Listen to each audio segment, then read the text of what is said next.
kot sem že rekel, zaključujemo z okroglo mizo. Imamo izjemno zanimive in ugledne goste po abecednem vrstnem redu. Dr. Pavel Gantar, nekoč zelo aktiv na Fakulteti za družbene vede Univerze v Ljubljani, prav na področju prostorskega razvoja, urbanističnega planiranja in okolja, kasneje ga je zaneslo v politiko, bil dvakrat tudi odneslo, slej ko prej vsakega politika odnese iz politike, razen nekaterih izjem. Potem gospod Leon Kobetič iz podjetja Locus, prostorske informacijske rešitve, po osnovni izobrazbi sicer gradbenik, zdaj pa po poklicu in poslanstvu urbanist. Profesor Janez Koželj, podžupan mestne občine Ljubljana, recimo temu prvi mestni urbanist, seveda tudi profesor na Fakulteti za arhitekturo in tudi biotehniški fakulteti v Ljubljani. In last but not least, profesor dr. Žiga Turk, profesor na Fakulteti za gradbeništvo in geodezijo Univerze v Ljubljani, prodekan za področje kakovosti in razvoja, ter med drugim vodja programske skupine e-gradbeništvo, aktiv na številnih področjih, tudi on, recimo temu, vsaj za zdaj, nekdanji politik. Gospoda Rajča, ki je aktualni politik, moramo pravičiti, ker ima zmenek z dr. Brglezom na seji parlamentarnega odbora za zunanjo politiko, tako da se zelo opravičuje, da ga ni. Predstavitev je bila po abecednem vrstnem redu, gremo zdaj v obratnem vrstnem redu. Profesor Turk, pogovarjali bi se predvsem o vaših osebnih vizijah na področju, o katerem smo govorili, spravi kako, po vašem mnenju, v tem koščku sveta, ki se mu reče Slovenija, dvigniti kakovost, recimo temu grajenega prostora z vseh zornih kotov. Ja, hvala lepa najprej za povabilo. Izzive lahko vedno razdelimo v več različnih področji. Jaz sem si nekoliko skiciral, da bi lahko govorili o tehničnih izzivih oziroma tehnoloških, o političnih in o vrednostnih, tako da se bom dotaknil na nek način vseh treh vidikov svojega dosedanjega delovanja, ampak morda zdaj za začetek najprej o tehničnih izzivih. Nekajkrat je bilo danes že omenjeno, gradbeništvo je pred, bi rekel, novim valom digitalizacije. In mislim, da je izjemno pomembno za celoten slovenski sektor, ki se ukvarja z graditeljstvom, od arhitekture do preko gradbeništva, do urejanja prostora in tako naprej, da se temu priključi. Zakaj? Zato, ker digitalizacija pomeni, da se podatki pretakajo po internetu, da lahko pridejo od kodarkoli, da lahko gredo kamorkoli. Če se ne bomo mi ukvarjali z digitalizacijo, se bo ukvarjal nekdo drug. Če rečem mi, to na eni strani pomeni gradbenike in arhitekte, na drugi strani to pomeni tudi Slovence. Skratka, konkurenca na tem področju nam lahko pride iz področja elektrotehnike, strojništva in tako naprej in seveda lahko pride tudi iz tujine. Konkretno, kaj se dogaja? Nek krovni koncept, ki je veliko, bom rekel, na naslovnicah oziroma v tehnološko-političnih debatah v Bruslju, je tako imenovana industrija 4.0. Tukaj gre za pravzaprav eno popolnoma novo kvaliteto povezovanja fizičnega in digitalnega sveta. Gre za tehnologije, kot so obsežni veliki podatki, gre za tehnologije, kot so internet vsega. Gradbeništvo se temu, oziroma vse industrije povezane z graditeljstvom se morajo temu na nek način priključiti in se lahko priključijo. Namreč informacijska tehnologija je po kar nekem dolgem obdobju le postala tako zrela, da je lahko zelo učinkovita pomoč tudi za stvari, ki jih mi delamo. In stvari, ki jih mi delamo, so posebne v tem, da so unikati. In veste, da informacijska tehnologija je pa fajn za podporo stvarem, ki se ponavljajo. Ampak zdaj imamo kup rešitev, ki deluje dobro tudi na unikatih.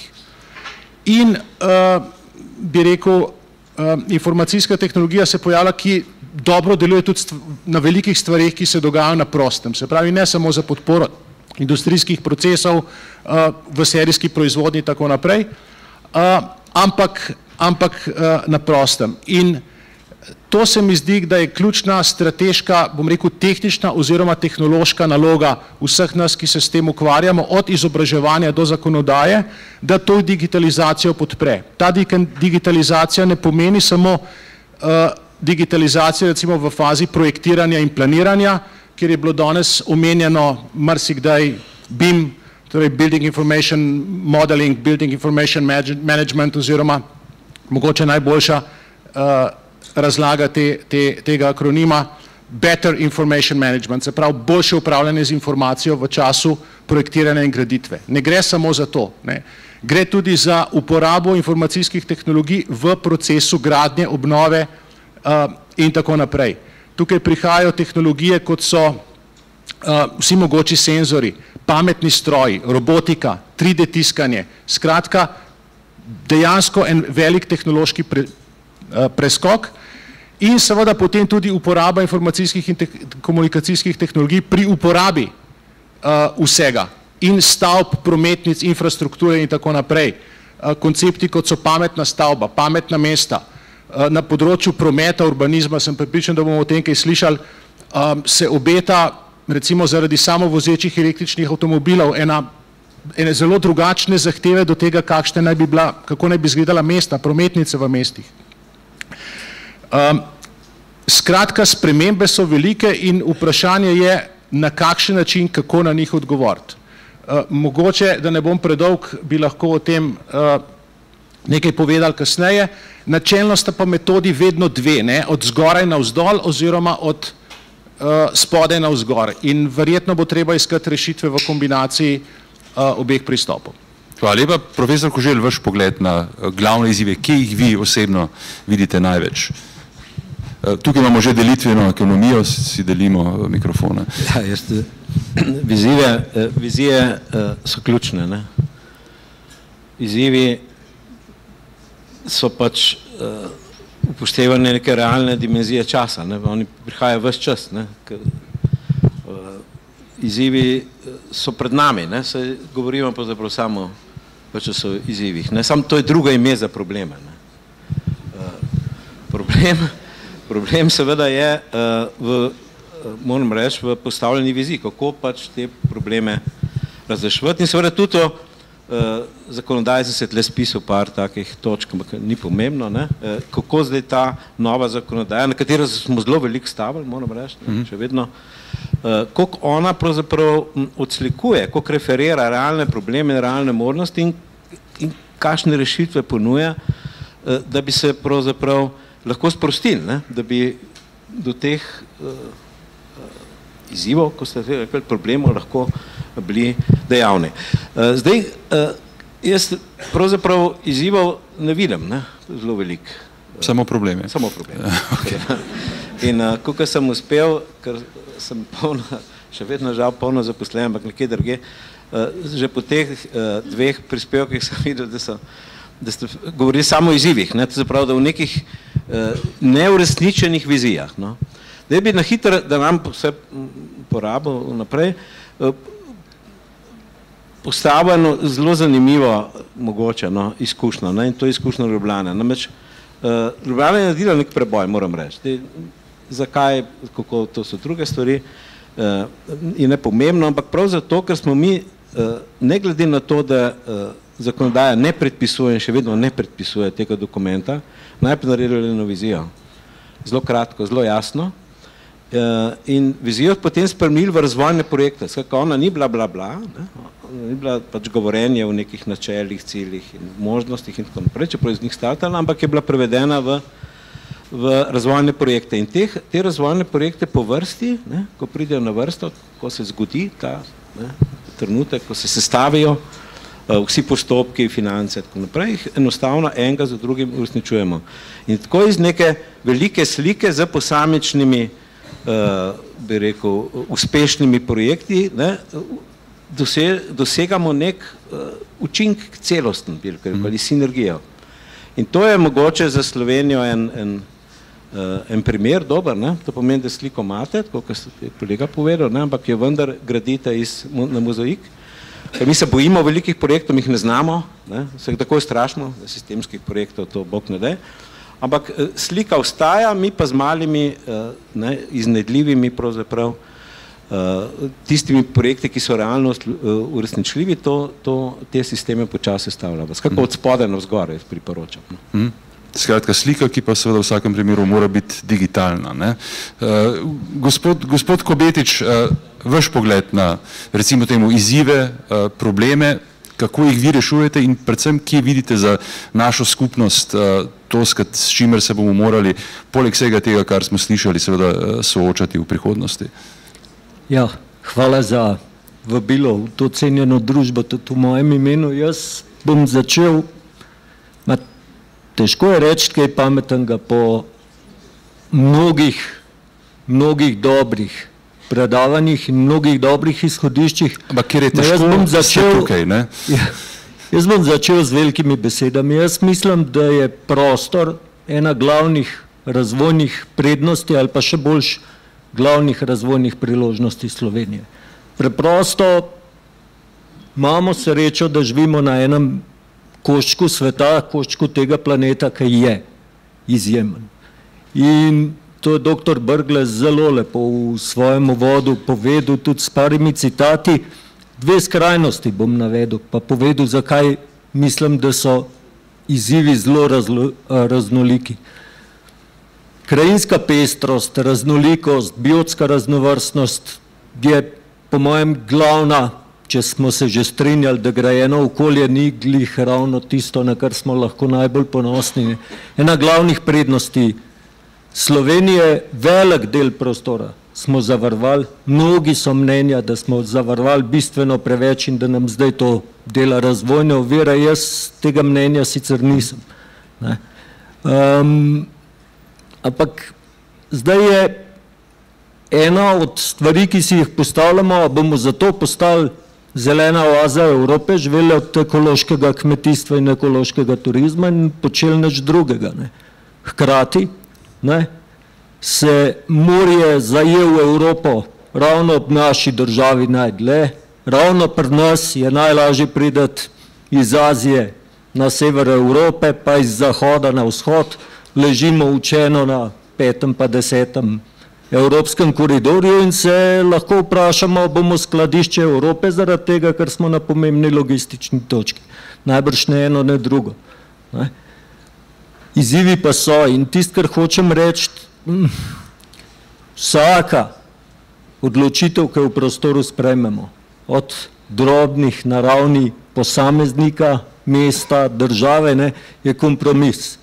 In tisto, kar je po mojem glavni izziv, je kako sprejemati zdrave kompromise, ne gnilih kompromisov. In moram reči, da tukaj je pa ključna stvar nekaj, kar je stvar vrednot. In mi vrednote odnosa do prostora še nismo ponotranjali. Tega nam še ni uspel narediti. Kakšen predlog, kako bi recimo to lahko storili?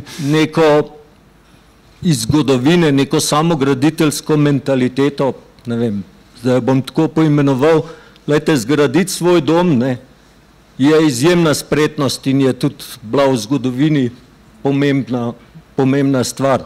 Ak ne razumeš, da je v zakonu napisan, da svoj dom lahko zgradiš, za čiščenje dimnika imamo pa pooblaščen poklic.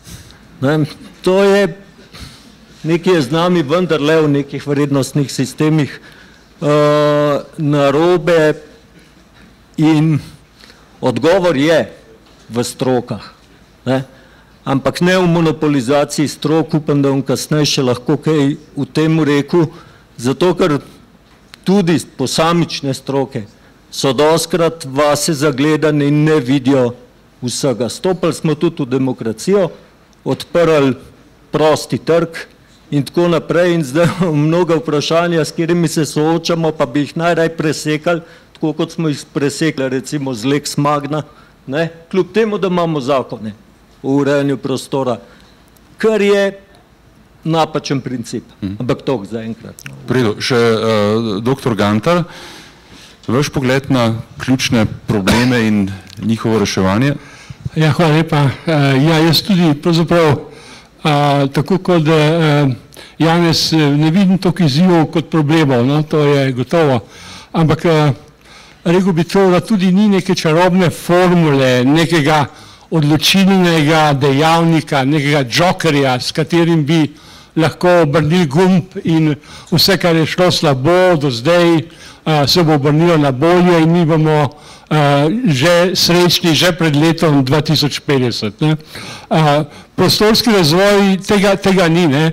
Te izzive lahko opazujemo tudi na ravni posameznega projekta, o čemer je zelo in arhitekture, na ravni regionalnih oziroma mest in seveda tudi nacionalni ravni poselitve. In o tem bo mogoče nekaj besed pozneje rekel.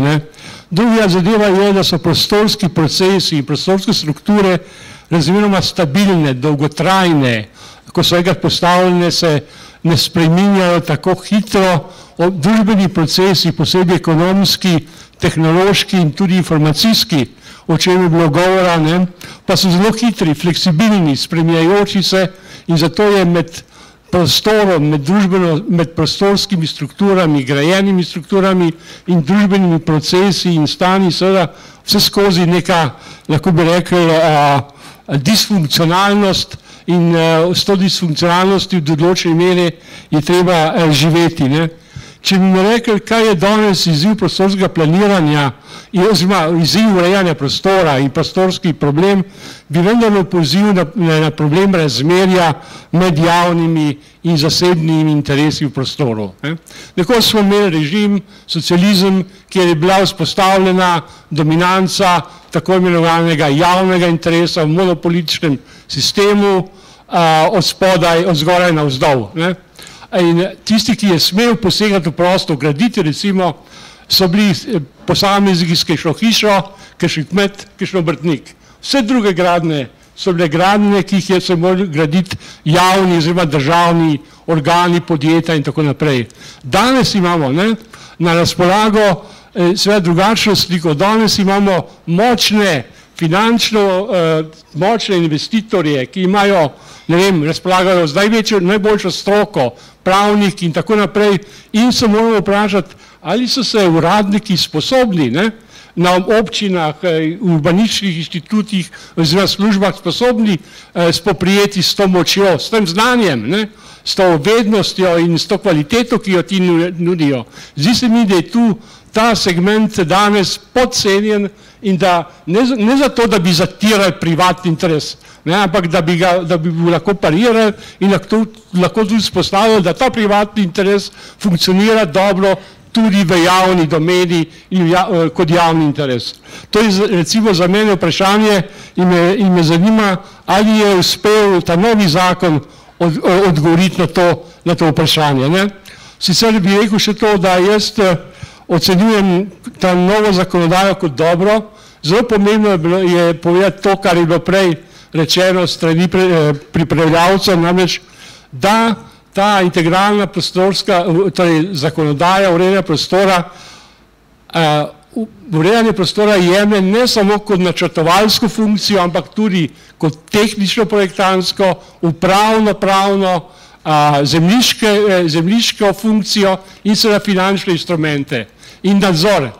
Samo taka integriran pristop bo lahko pripeljal do nečesa, pri čemer seveda pripravljavce in ministrstvo opozarjam, da jih šele zdaj čaka res hoja skozi pekel, ker se bo marsikdaj pokazalo, da neka stvar ne štima, da je malo drugače, da ne odgovori na neke specifične situacije in treba bo dobro paziti, kaj funkcionira, kaj ne funkcionira, da ne bi pravzaprav padle tlele ponovno tarnanje, imamo zakonodajo, ki ne funkcionira.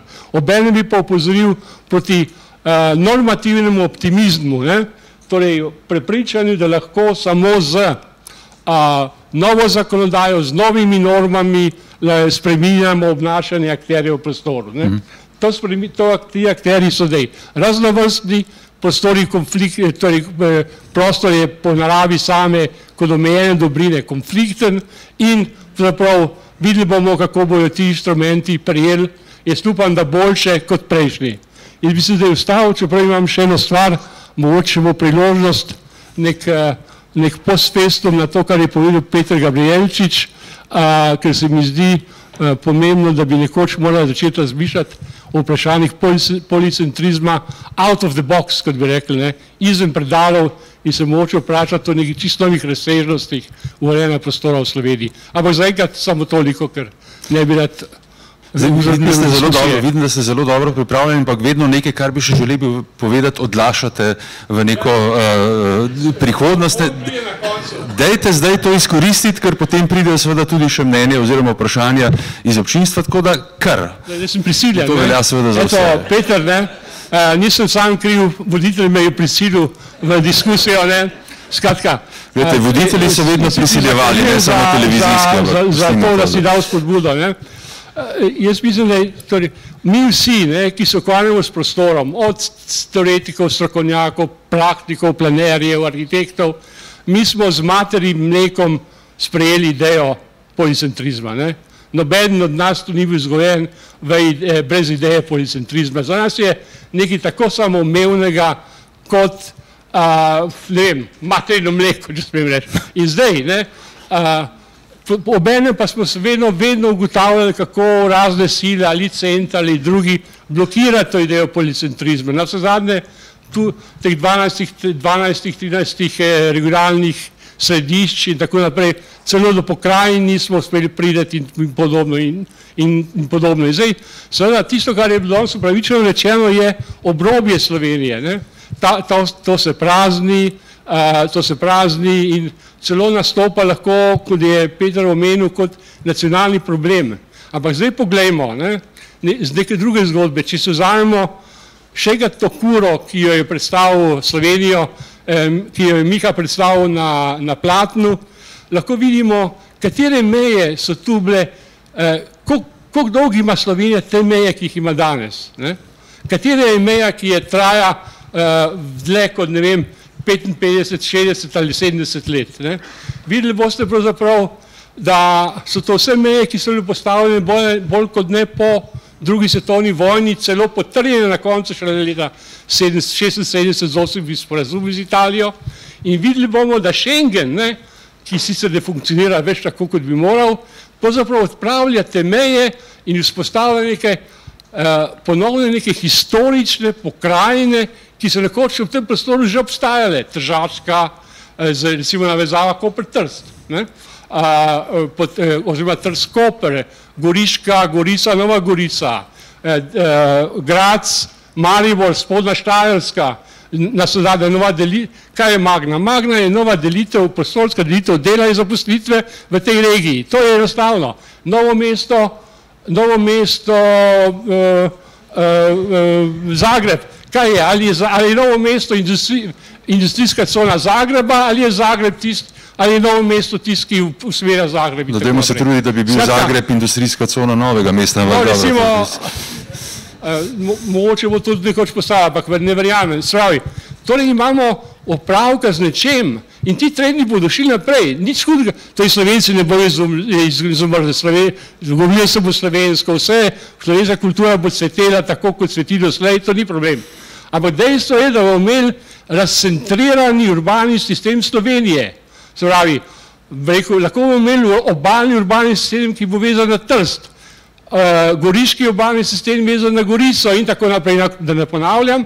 In kaj bomo imeli v sredi, ne, urbano središče Ljubljane, ki ne bo več pravi pomenil center nečesa, to je ničesar razen samega sebe, ker bodo večina že vezani v dolgoročni perspektivi na druge. Ne. In zdaj se mi je pojavilo to razmišljanje out of the box, Peter. Ne. Kaj pa, če je problem slovenskega urbanega sistema premajhno urbano središče, prešibak center, ki bi imel gravitacijsko moč? Kaj, če bi morali začeti razmišljati ne o tem, ali bomo leta 2050 srečni, ampak da prestopimo v kategorije in rečemo, leta 2050 mora imeti Ljubljana 600 000 prebivalcev in Maribor 200 000 in tako naprej.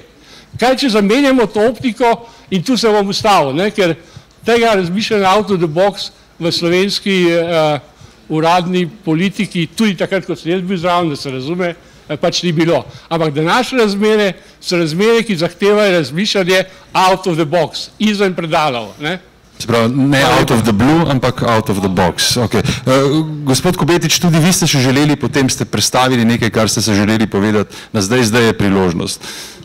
Ampak bi se tukaj res rad na tole, kar je dr. Gantar rekel.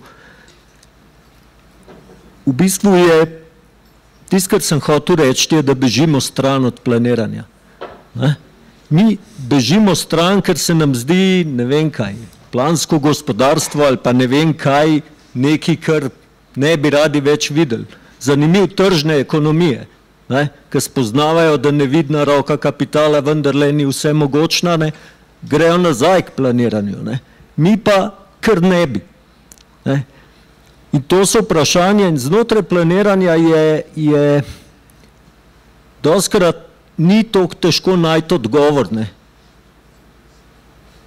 Težko je postaviti pravo vprašanje. Recimo, da se zdaj navežem na dr. Gantarja, dejansko, ko smo delali recimo OPN za Tolmin, sem najdel, ne vem več toliko, koliko naselij, v katerem ni niti ene ženske v rodni dobi. To naselje je obsojeno na smrt. Pač obsojeno je na smrt.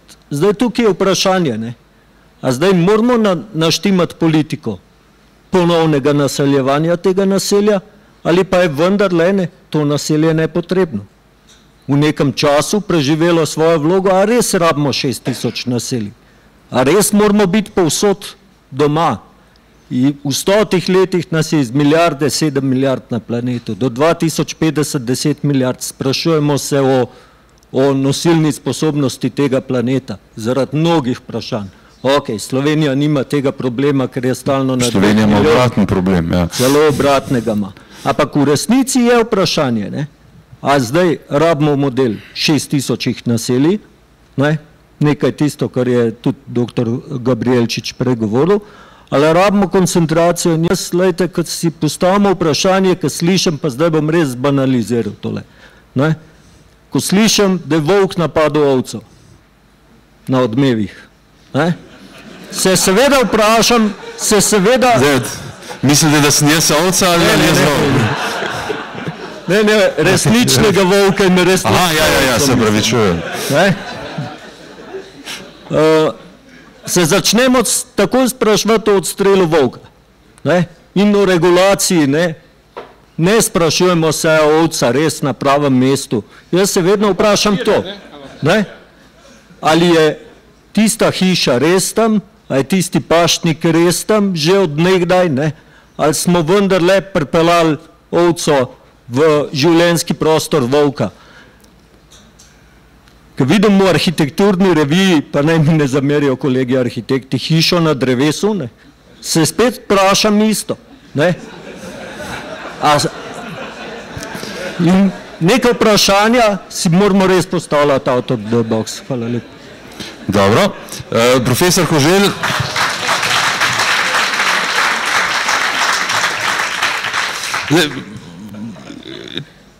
Če zdaj povzamem vse to, kar se tukaj pogovarjamo, očitno imamo v Sloveniji vendarle strokovnjake na različnih področjih, ki so odlični, odprti smo pač v svet, ker ne moremo živeti kot otok, dobro, Novozelandci imajo 2 otoka in so tudi precej bolj potresno ogroženi kot mi. Očitno je vendarle problem v tem, da se vsaj doslej v mnogih stvarih nismo znali pogovarjati. Zdaj, kot rečeno, 13 let je trajalo do naslednjega simpozija, jaz verjamem, da na naslednjem bodo verjetno sodelovali tudi strokovnjaki z fakultete za informatiko, pa recimo za elektrotehniko, ker se vse, ja, vem, ampak, zdaj, ko gledate na prihodnost, kaj je tisto, kar vam po vašem mnenju manjka, da bi v bistvu spet načeli te debate in jih seveda tudi na primeren, učinkovit, trajnostni način reševali. Eno že, jaz začel na konc, trajnostni način, to je pri nas ena floskula, ki jo je posod vse stranke imajo, vsi dokumenti, pišejo o tem, ampak do ljudi ni prišla, to je problem. In recimo ljubljanski case, ki se ga postavil kot en primer, ki ga ponovno postavljam, ne, zakaj se ne bi od tega naučili? A veste, če smo mi prišli tako daleč, da smo bili zelena prestolnica Evropa ali Evropska zelena prestolnica, srednje Evrope, ne, a veste, je to izjemen uspeh. Zakaj? In prav zaradi tega, ker je to mesto naredilo v relativno kratkem času, recimo 2 mandatov, največji preskok prav v tem, da poskuša uveljavljati ne politiko trajnostnega razvoja, ampak realizirati projekte, ki imajo trajnostne učinke.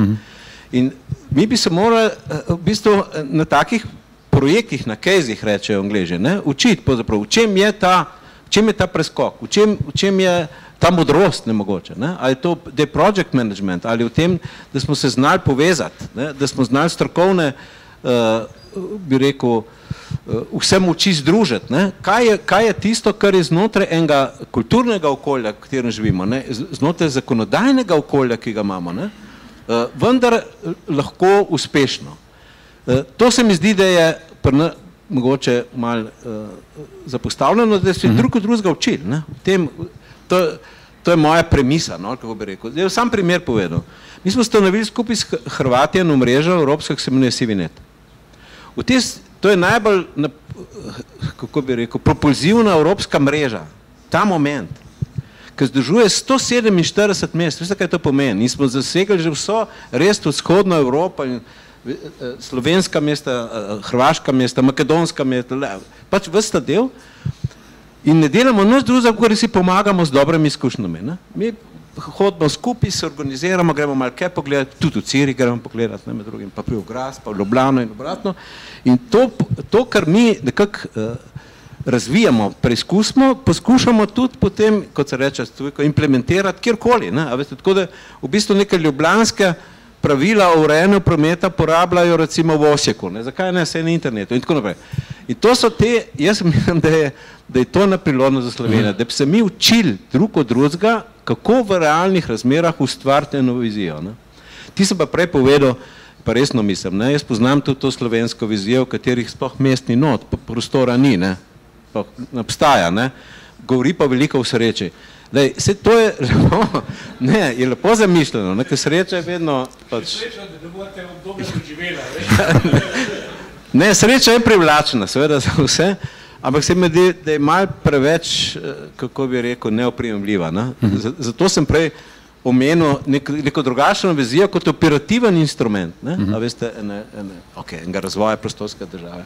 Takrat pa, kar ste prej omenili, kdo bo, če se na kolego Pavla Gantarja nekako poskušam sklicovati, meni se zdi, da je oboje vse, a veste, da Slovenija je policentrični sistem in hkrati ima neko razvojno os, ker to je realnost.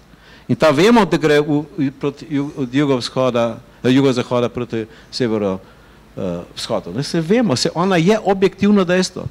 A veste, da je Ljubljana pomembno središče ali ni, ona je, se poznamo. Regija Ljubljana je približno 650 000 prebivalcev.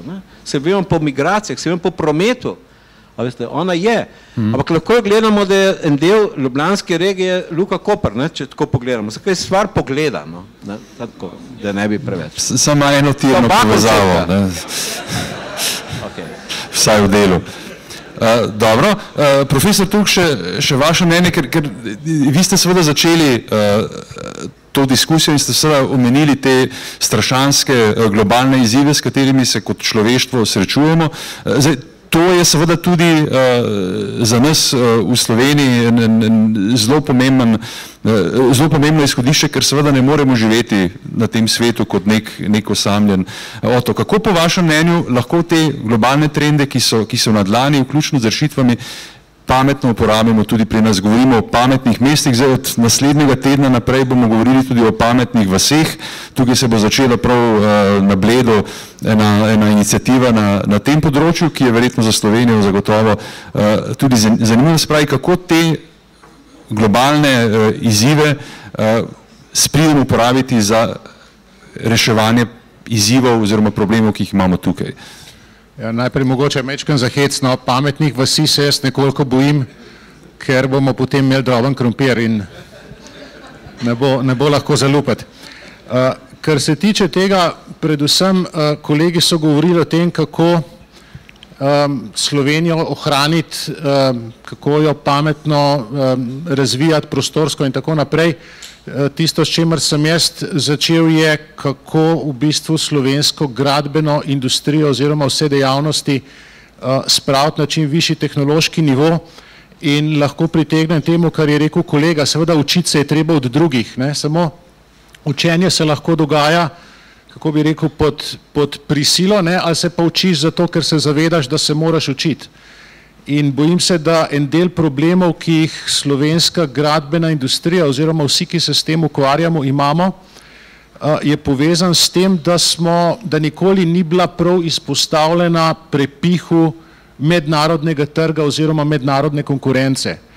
Ogromno industrije je zadovoljno delalo v slovenskih razmerah, kjer se je pa ravno na industriji, kot je gradbena, odrazlo cela množica nekih sistemskih problemov, ki v državi so in ki ne motivirajo recimo za učenje, za tehnološki razvoj, za nove tehnologije in tako naprej. Če vi lahko zaslužite več tako, da ne plačate podizvajalcev, kot tako, da uvajate neko super napredno informacijsko tehnologijo, potem so motivacije jasne.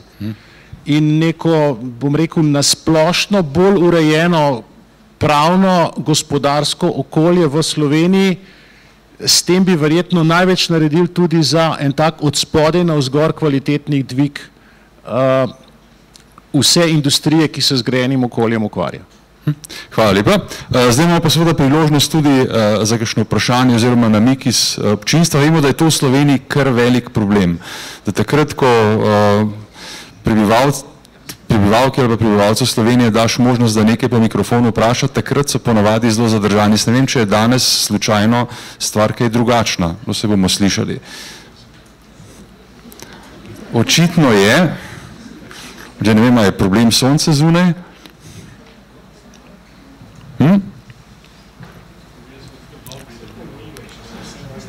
Vse jasno, se pravi, so udeleženci na vse odgovorili. Morda, ker nas pa zdaj seveda tudi že malce čas priganja, to je pa res, v bistvu še zaključni... Ok, lahko, da se bi vsi še nekaj povedali. Kako sem začel to pot trajnostne preobrazbe mesta? Najprej smo proučili, katere birokratske ovire, tudi zakonske, treba preskočiti. Se pravi, kje lahko takoj začnemo, po te znanem sloganu Just do it. In smo videli, da je javni prostor tam. Mi nismo tega izdali vnaprej, ker bi mogoče ni bilo potrebno niti to izdati. Ampak investicije v infrastrukturo, veste, v kable, v centralno kurjavo in napeljave centralnega hlajenja med drugim, veste, kanalizacija nova, vodovod. Hkrati odkrivanje tudi arheološke podrasti. To je bilo zapisano, da že ni, arheološki temelj odkrivamo vsak dan, pravkar spet odkrivamo neko, ne vem, kaj bi temu rekel, drugi del rimskega pokopališča. Vsaka, ker je tudi neka dobit, tudi en del ene bavkultur, kot se temu reče, razkrivati en temelj. Vsaka, to se da delati brez gradbenega dovoljenja, kot veste. Dobesedno od spodaj navzgor. Ja, to je od spodaj navzgor. Hvala.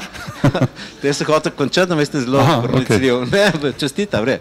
In to je spodaj navzgor. Mi smo potem samo dodali drugačno ureditev, drugačne tlake, drugačno ulično pohištvo in seveda drugačen prometni režim.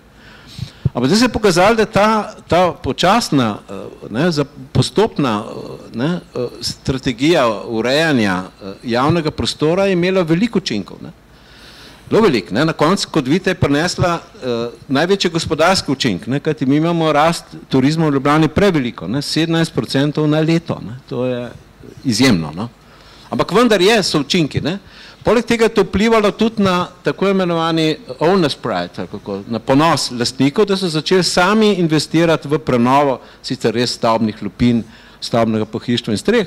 S tem se na vseh teh, na glavnem vzdolž ulic, recimo Slovenska je taka, so prenovljene bile vse palače tudi, ne, to je bilo nekaj včasih nemogočega si zamisliti. Vsakrat tem je en proces in ta proces se je izkazal kot mestotvornega in sploh v javno korist, ne. Tudi v okoljsko na nek način, ne, prav gotovo, ne, s to širjenjem ekološke cone in tudi, kar je zelo pomembno, v družbeno korist. Mi imamo vedno večja koalicija v Ljubljani, ki zdaj razume, kaj je to trajnostni razvoj, ne, ker so lahko občutili na temo, na obnovi nekega mestnega življenja, na tem sproščenem obnašanju in tako naprej, so videli, da je neka korist, če tudi ne na kakovost življenja. Zato se mi zdi ta realni odnos do realnosti mogoče tisto, kar nam včasih manjka. No? Okay. Profesor Turk, morda vaša zaključna beseda, seveda na tej okrogli mizi. Ja, jaz sem na začetku rekel, da bom povedal nekaj tehničnega, to sem najprej, potem nekaj političnega, zaključil bi pa z nečim vrednostnim. Ko me je kolega Remc povabil na tole okroglo mizo, me je spomnil na en dokument, ki se mu reče Pariška izjava, podnaslov je Evropa, v katero lahko verjamemo, kjer je skupina pravzaprav konzervativnih intelektualcev napisala nek tekst o prihodnosti Evrope in tam not je en pasus, ki mu je verjetno ostal v spominu, jaz sem ga medtem pozabil, ki pravi nekako tako, pač Evropa je naš dom, to je vse, kar imamo, ta pokrajina, mesta, dežele nas delajo to, kar smo. In seveda natanko isto velja tudi za Slovenijo. To je vse, kar imamo. Ne?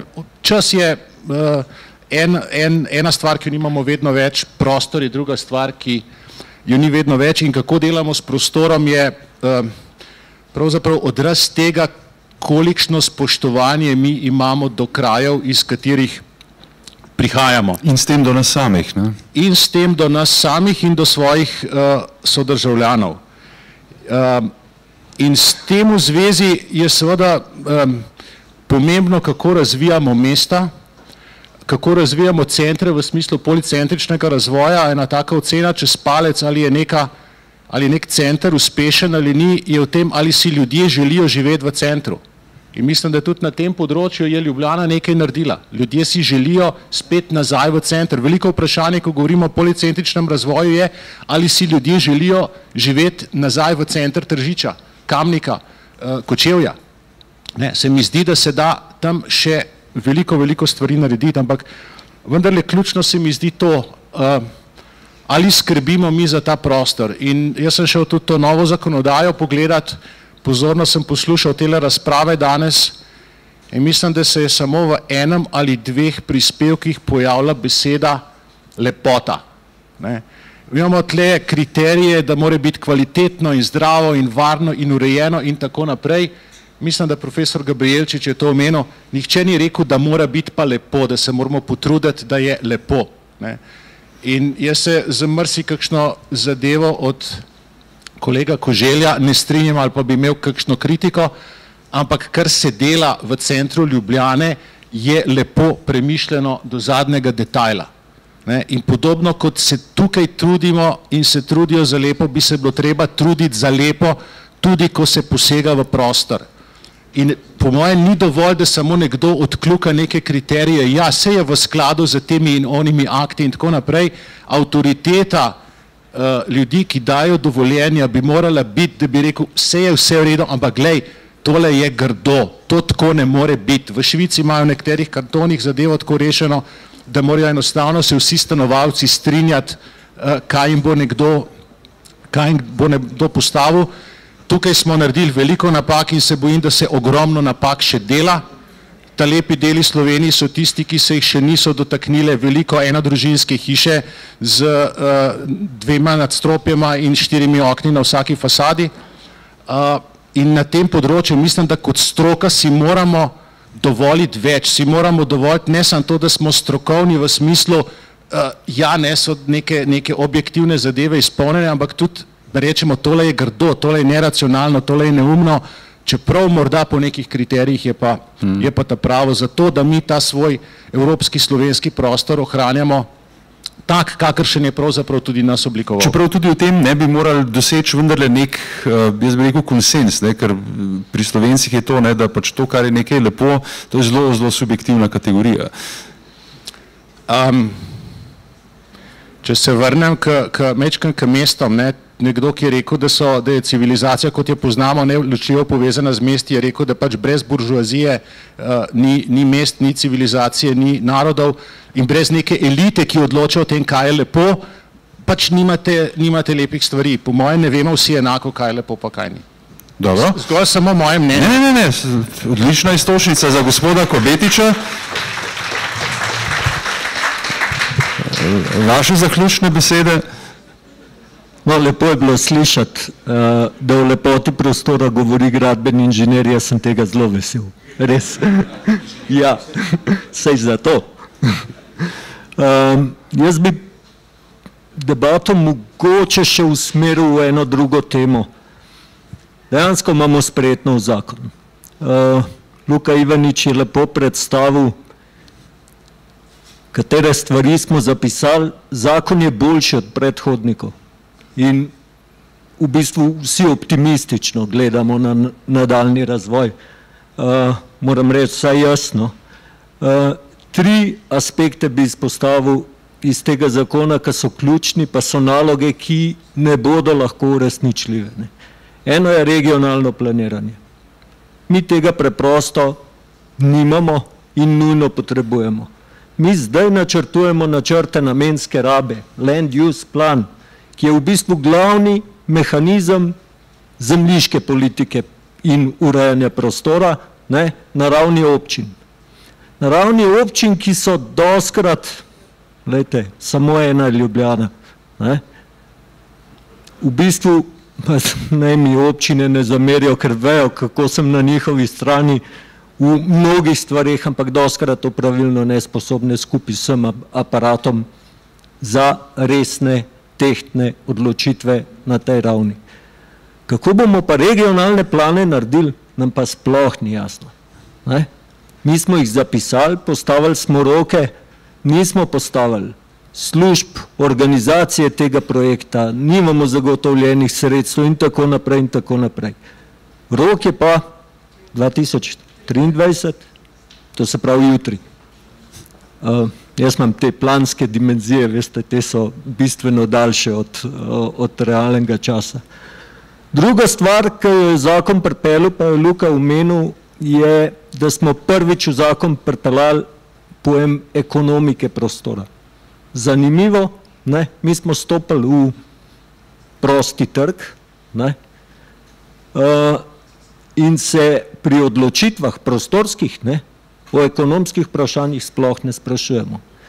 Mi pravimo, da če nekdo, ki predlaga nek poseg v prostor, če se mu splača, da je to načeloma ok. Ne, ni ok. Če se splača enemu, ker vsaj iz prispevka v bančni luknji smo videli, da smo sebični, prav enako smo sebični do prostora, prav enako. In to ne samo investitorji, tudi posamezniki civilne iniciative in tako naprej, vsi monopoliziramo prostor. Vse službe monopolizirajo prostor, ker ga gledajo preveč po vertikali in premalo po horizontali. Ta izziv je velik, zato ker se z ekonomiko prostora pravzaprav pri nas ne ukvarja skoraj da nihče. Na ekonomski fakulteti praktično ni več profesorja, ki se s prostorsko ekonomijo ukvarja, kljub temu, da je to v svetu razvita panoga, preprosto tega področja nimamo pokritka. In tukaj imamo en ogromen izziv za racionalne odločitve. In tretja stvar je mikro in moram na njo upozoriti, in to je gradbena parcela.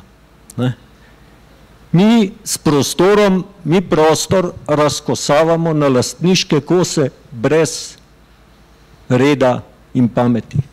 Takšnega zemljiškega katastra, kot ga imamo v Sloveniji, razvite države in razvite ekonomije ne poznajo. Najmanjša parcela v Sloveniji je velika nekaj pod pol kvadratnega metra. Takole ne moram na njo stopati. Kdo to rabi? Zakaj to potrebujemo? Uvedli smo mehanizem gradbene parcele na novo, ki bo seveda predmet, ko se bo začel vzpostavljati predmet mnogih razprav, zato ker bo tretiran kot administrativna ovira. Največja administrativna ovira za investitorje je sestaviti tiste majhne koščke. To je problem za investitorja. To, da stečajni upravitelj proda parkirišče, posebej, pa stavbo posebej, pa se ne vpraša, kako se bo to enkrat spet zložilo v nepremičnino kot celoto, je gromozanski problem te države. Razvojni problem investitorjev, zaradi tega je težko investirati v Sloveniji. In ta tri vprašanja, seveda bi jih lahko naštel več, so taka, ki nam bojo seveda povzročala sive lase, tistim, ki jih še imate. Ampak na teh treh točkah moramo vzdržati. Najlepša hvala, gospod Kobetrin. Za konec gre mikrofon v roke najbolj sivo lasemo med vsemi v panelu, ampak to ni bilo mišljeno kot očitek. Da bom imel zadnjo besedo, tej že dolgo nisem imel, tako da hvala. Kakorkoli, najprej mogoče in prvo in zadnjo, to se mi pa sploh ni nikoli zgodilo. Prva je bila zelo virtualna, ker je prvi govoril profesor Turk, ampak ko je bilo. Če mogoče malo pokomentiram v zvezi z lepoto, jaz sem vesel, da je to vprašanje sproženo, vesel pa sem, da je ni v zakonu, tako bom rekel, ne v gradbenem, ne v drugem, ampak da pravzaprav arhitektura politika reafirmira vse ta tri temeljne načela Vitruja, Firmitas, Utilitas, Venustas, posebej se tudi zadnjo, tako da tu preprosto moramo verjeti pač temu, kar se reče okus in tako naprej, vsem tem zadevam, da bojo tu lahko stvari boljše. Ni pa nujno, ker tega ni mogoče predpisati. Naslednja stvar, ki bi rad omenil, je v zaključku je pač ta, ko smo govorili o mestih, se je poudaril pomen ne velikih, ampak malo večjih mest, je problem v tem, da imamo mi zelo močno antiurbano kulturo. Eno je, če ljudje že spet radi grejo živeti v mesta, v centre mesta, ampak če boste spremljali javni diskurs, predvsem v politiki in tam, kjer odločajo, boste videli ogromno mestu neprijaznih, da ne rečem sovražnih stališč. In tudi med profesionalci je včasih samoumevno vpisano dejstvo, da je življenje, ne vem, v velikih mestih ni tako dobro, prijetno, kot je na podeželju in podobne stvari. Tako da ta antiurbani sentiment je močno prisoten in mislim, da premalo naredimo, da bi ga pravzaprav razkrojili. Na zadnje tudi volilna struktura oziroma volilni okraji so narejeni tako, da pravzaprav je v mestih število prebivalcev, volilcev v volilnih krajih je bistveno večje, kar pomeni, da so mesta podreprezentirana glede na podeželje, recimo po volilnih okrajih in tako naprej pri volitvah. Vse te stvari vplivajo na ta, rekel, ne preveč, torej na zadržani odnos do mest in prav z tega vidika se mi zdi ta prihodnost urbanizma lahko tudi vprašljiva oziroma kritična. Tle bi jaz zaenkrat končal, hvala lepa. Najlepša hvala, gospod Gantar. Najlepša hvala vsem udeležencem okrogle mize za prijazno sodelovanje in seveda ogromno zanimivih izhodišč in misli, s katerimi se boste lahko ukvarjali v naslednjem letu razen seveda, če ne bo naslednji simpozij spet čez 13 let naslednjega simpozija. Najlepša hvala vsem in hvala seveda tudi vam za prijazno pozornost in srečno.